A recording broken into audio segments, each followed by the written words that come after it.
kuboko nahegereye mu gatuza. Safi Madiba mu gushaka kumenya koko niba ari we, cyane ko atagaragaza neza mu maso mu kiganiro yagiranye n'ikinyamakuru bita inyarwanda.com, umuhanzi Safi Madiba yavuze ko mbere yo gusohora indirimbo nabyo byari bikenewe. Yagize ati iyi ni indirimbo ya Sama kandi abakunzi banjye murabizi ko ari mwe nkorera. Ubu rero ngiye kubaha indirimbo nziza kandi y'umwaka, mukomeze mudushyigikire, ndabakunda, ni nayo mpamvu nishyizeho Remember Me.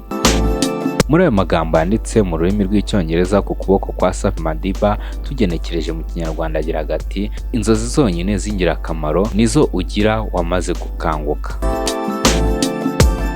Safi Madiba kandi yavuze ko yari ari gukora ku muzingo we ubu ugeze kuri 75%. Abakunzi be bitega ibintu bikomeye birimo n'indirimbo Remember Me igiye gukora amateka muri ibi bihe by'impeshyi.